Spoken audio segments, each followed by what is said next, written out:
inegável a importância que a microbiologia vem tendo dentro da indústria de alimentos e de bebidas. Nós, na Merck, temos a divisão de Biomonitoring, que vive esse dia a dia da microbiologia. E eu tenho o prazer de receber aqui com a gente uma amiga e uma das profissionais mais reconhecidas na área da microbiologia da América Latina, que é a professora Maria Tereza Destro. Eu tenho um prazer enorme de estar com você aqui, Maria Tereza. Obrigado mesmo por essa oportunidade. Obrigada, Luiz, pelo convite. Parabéns à Merck por essa iniciativa e vamos ver o que a gente pode fazer para a microbiologia. Isso aí, legal. Uma das coisas que a gente vem observando é que ainda algumas indústrias tomam ações um pouco diferentes quando direcionam o controle para mercado interno e para mercado externo. Infelizmente, a gente percebe algumas situações disso.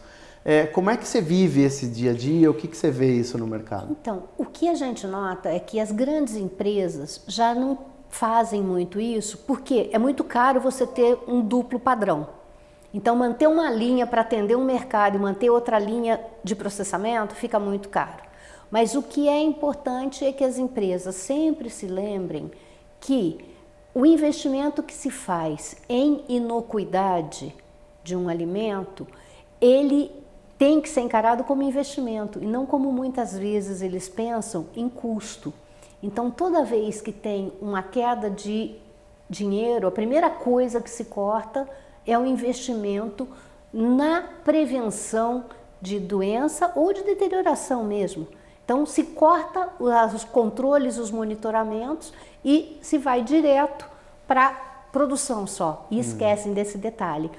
Empresas pequenas ainda têm um controle pequeno, então não é que tem um duplo padrão, a maioria não tem padrão, então aí já fica, aquele padrão é aquilo ali, então corre por aí, mas as grandes não, elas já estão mais conscientes, mas ainda tem um pouco essa mentalidade de que não é um investimento em inocuidade. Entendi. E a gente percebe que existe um movimento na área de micro que, pela importância que ela vem tendo, a gente percebe até empresas pequenas, de pequeno porte, também já preocupadas com o controle microbiológico. E a gente tem curiosidade de saber como é que vem, né? O que é o futuro? Como é que vem a microbiologia do futuro? O que você acha disso? Uma coisa que eu acho que vai ser importante é a mudança de rumo, não mais métodos baseados em cultivo. Eu acredito nisso, que as empresas vão começar, os laboratórios vão usar mais métodos baseados em detecção do patógeno para a indústria de alimentos. Isso é diferente de uma pesquisa, de uma investigação epidemiológica, onde há necessidade de ter a colônia da bactéria isolada. Mas para uma indústria de alimentos, para garantir a segurança do seu produto, ele não precisa da colônia isolada. Em tendo um positivo, já levanta uma bandeirinha vermelha que fala, olha, temos um problema. Não vejo por que necessidade de ter a colônia isolada. Agora, um outro problema que eu vejo, principalmente para as empresas produtoras de kits e soluções de microbiologia, é saber qual vai ser a próxima bactéria da vez. Qual combinação alimento-bactéria que vai começar a despontar. Então, o que o pessoal fala de micro-organismo emergente, né? O patógeno emergente. Patógeno emergente. Como saber que combinação que vai ocorrer? E para as empresas, para ter um método validado, todo direitinho como tem que ser, não dá para ser de uma hora para outra. Então, e não dá. Quem conseguir descobrir qual vai ser a combinação... É a bola de cristal, bola de cristal e vai dar muita grana. É verdade. E então, aliado a isso, a gente tem atualizações que saem de legislação aqui e acolá. No Brasil, a gente teve essa situação, a gente está vivendo uma atualização da legislação brasileira, né, a RDC 331, a IN60, que veio aí agitar veio dar uma mexida no mercado negócio de alimentos.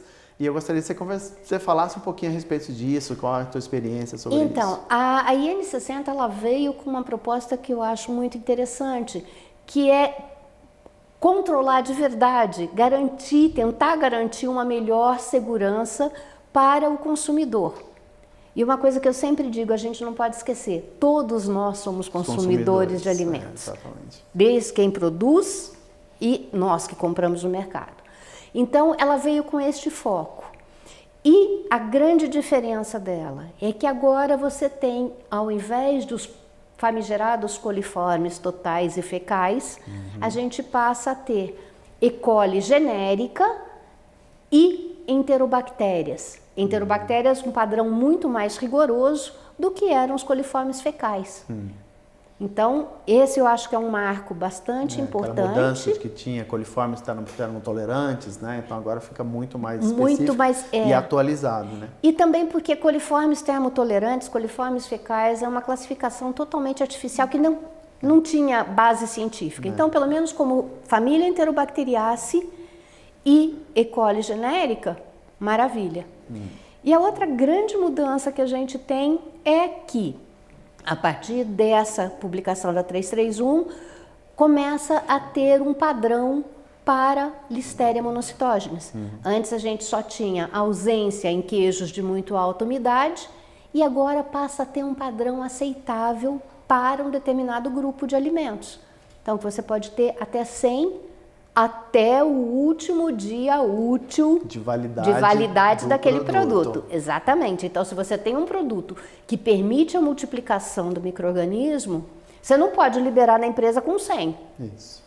Porque ele vai chegar no final da vida útil com mais de 100. Lá no supermercado, exatamente. No mercado. Então, essa é a grande mudança.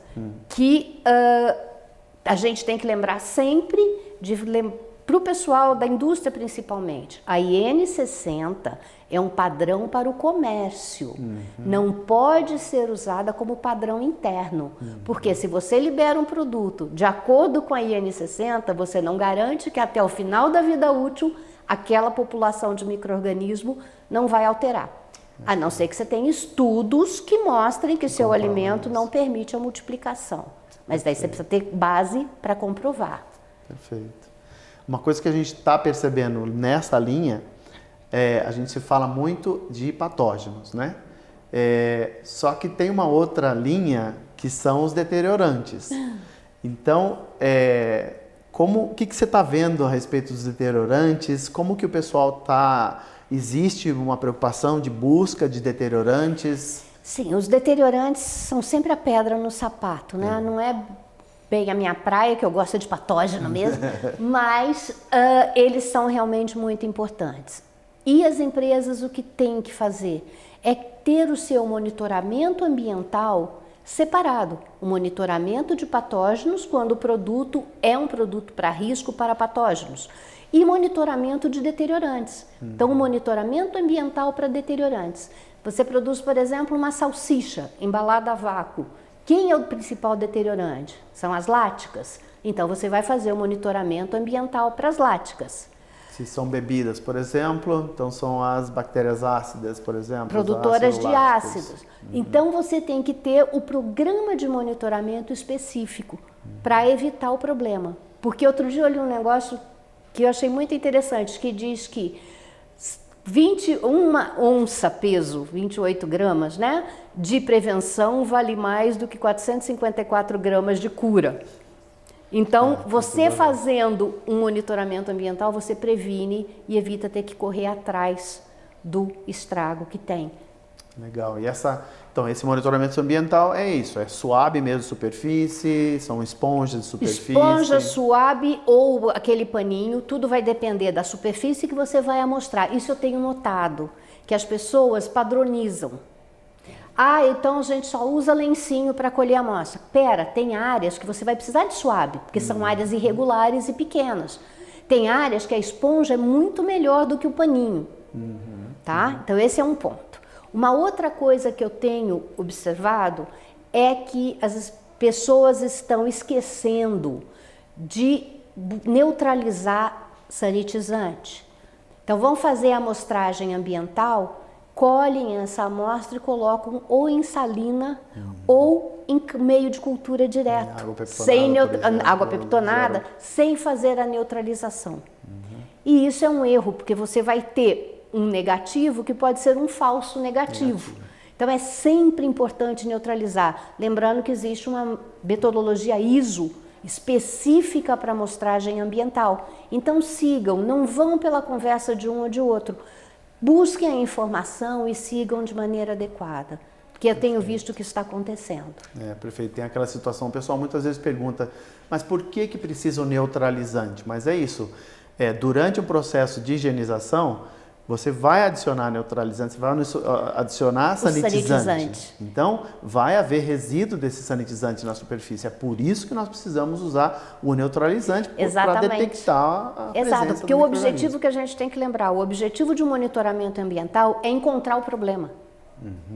O fato de ter negativo não vai causar nada, não te ajuda em nada. Você encontrar a contaminação permite que você faça essa correção de rumo. Então, que você evite o problema a estar deteriorado, o produto a estar deteriorado e evite aquele problema. Então, é fundamental que faça a neutralização sempre. Não interessa o que você quer, se é patógeno, se é deteriorante, o que você está fazendo. Maravilha. Aí, nós vamos mudar um pouquinho aqui o rumo da nossa prosa, porque tem um fator bem interessante que eu vinha conversando com a Maria Tereza um pouco antes de nós começarmos essa entrevista, e eu gostaria um pouco que você falasse a respeito de como é que o impacto da pandemia sobre os casos de intoxicação alimentar, Maria Tereza. Você tem dados interessantes, você comentou coisas bem interessantes sobre saiu faz pouco tempo, saíram os dados novos dos Estados Unidos. E a gente se baseia nos Estados Unidos porque são dados de fácil acesso e mais tranquilos para a gente poder pegar e ler. E eu estava verificando que o que saiu do ano de 2020, houve uma queda nos casos reportados de doenças de origem alimentar. Nossa. O que pode ter causado? Agora que assim é um chutômetro, tá? O que pode ter causado? Primeiro, as pessoas passaram a se alimentar mais em casa. A gente sabe, um dos principais mudanças de comportamento. Exatamente. Se você pensar, aqui no Brasil isso aconteceu e nos Estados Unidos, que eles comem muito mais fora, também. Então eu acho que isso deve ter ajudado. Segundo ponto que eu posso pensar, apesar de não ter nada a ver uma coisa com a outra, um cuidado higiênico maior. Essa história de Covid, lava a mão, passa álcool 500 vezes por dia, mesmo sem sair de casa, eu acho que isso pode ter ajudado, pode ter feito as pessoas despertarem para uma atenção que antes não davam, principalmente lá fora, porque a gente aqui é bem limpinho, eu digo isso sempre, nós somos muito limpinhos, mas nem sempre... Não existe, assim, muitas vezes nós pensamos, o brasileiro, a América Latina, não é bem assim, Não, né? Não é nada assim, não é nada assim. Nós somos muito limpinhos e cuidadosos, mas principalmente lá fora, talvez eles tenham atinado com a importância de lavar as mãos.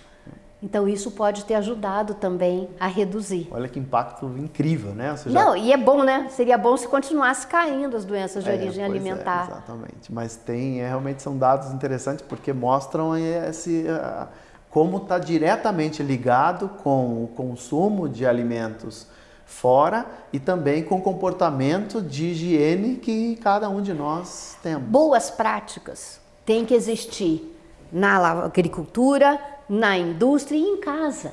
A gente tem um restaurante, supermercado, em casa. Toda a cadeia de alimentos tem que ter boas práticas. E a gente em casa, muitas vezes, relaxa, acha que não precisa. E não, é tão importante quanto.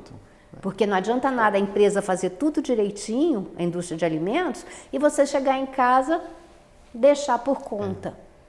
Então, até os cuidados das pessoas lavando ou limpando, higienizando as embalagens. Muitas pessoas a gente sabe que faziam isso, né? Mas agora aumentou.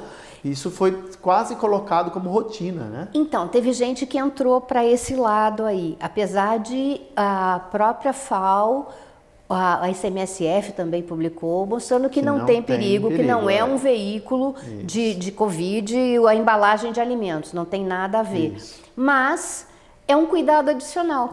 Então, boa prática. Por exemplo, quantas pessoas lavam uma fruta antes de descascar? uma manga, ou um melão, ou abacaxi?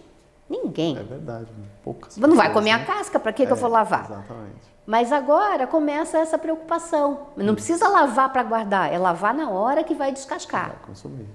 Então, isso ajuda. Eu acho que vai, se isso aí ficar incorporado, já vai ajudar bastante. Maravilha. Maria Tereza, muito, muito obrigado mesmo por essa oportunidade. Não, por Eu espero isso. que vocês que estão assistindo também tenham curtido, tenham gostado desse pouco tempo que a gente ficou aqui juntos.